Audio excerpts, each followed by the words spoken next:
After months of conspiracy theories and vicious speculation, Her Royal Highness the Princess of Wales revealed last week that she had been diagnosed with cancer, merely exposing the unpleasant tendency in many to spread malignant lies.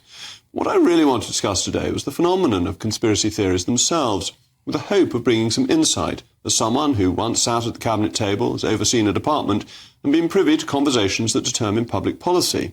Whether it's the fake moon landings, that George Bush was behind 9/11, or that MI6 was behind the death of Diana, Princess of Wales, the verdict is this. Governments are chaotically managed, chronically disorganised, and in a constant state of attempting to keep their heads above water. They're simply not able to execute the sort of grand conspiracies of which they are accused. They're not clever enough. So when the next round of speculation unfolds about whoever the unfortunate individual may be, the people who spread unpleasant lies about the Princess of Wales ought to keep this in mind. And frankly, if you believe these conspiracy theories, you ought to have your head examined. Well, with me now is a man who has written all about this on gbnews.com, State of the Nation's very own regular, Nigel Nelson. Nigel, the video with the Princess of Wales, her statement, has shown all that was going on social media, almost all of it, to be vicious lies. Does this give you some hope that the people who have come up with all sorts of conspiracies about the vaccine and so on will finally realise that this is nonsense? No, sadly. And I think that conspiracy theories have always been with us. So you mentioned things like the moon landings, Princess Diana being murdered by MI6. All these things preceded the internet. And what I think happens is that now on social media, you get conspiracy theories that then get much more repetition than they used to. And of course, no explanation to challenge them. So I think it actually gets worse rather than better. I mean, COVID is a perfect example. That I reported on COVID all the way through the pandemic, and there was a very serious question about the vaccines. That if those vaccines had not been safe, then we as journalists had a duty to tell the public that.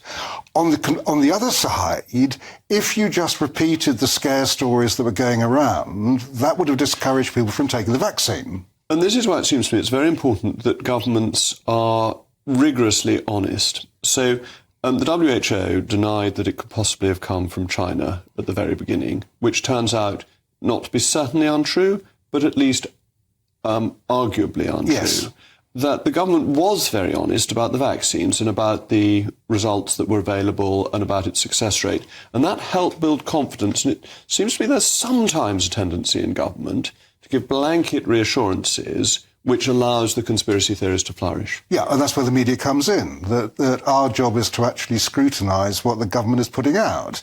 And as we both know, the government doesn't always tell you the whole truth about things.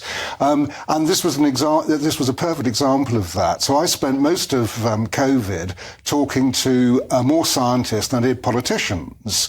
And I talked to them on both sides. What I came down to, I'm not medically qualified, what I came down to was that the scientists who were saying the vaccine was no less safe than any other vaccine made more sense to me than the ones who were saying that it was dangerous. And that's very important because you were an independent person analysing the information and a trusted source to pass it on. And I find this when constituents write to me that sometimes I get excellent arguments in response from government departments explaining exactly what the real position is. And that's very useful in helping to dampen down conspiracy theories. When it's just the broad brush, no, this isn't right, that's when people carry off and go down the rabbit holes. Yes, I think that's right. That the important thing with conspiracy theories is that, first of all, they often do have quite persuasive evidence, but the trouble is they ignore all the other evidence that would knock it down. And that's where a conspiracy theory just becomes a complete article of faith. So the people who indulge in COVID conspiracies will pluck out of the air any bit of dubious science that backs up their case, completely ignoring the mainstream science that doesn't. And they will use one statistic that shows there's something to worry about without contextualising it against the overall balance of statistics. Yes, and also then deny that the official statistics. So, for instance, if you take the vaccine, what the Office of National Statistics says is that 51 people, as I think of about this time last year, had died directly from the vaccine. Now, 150 million jabs were given out, so that's a pretty good rate. Certainly it's no higher than any other vaccine, and that was what I was being told by the scientists I trusted during the COVID pandemic. And the one reason I've always been very suspicious of conspiracy theories is the number of people you would need to know about them, who have to keep it quiet and have to be competent at implementing it. And my experience of government is that it leaks on anything of any interest almost Thank immediately.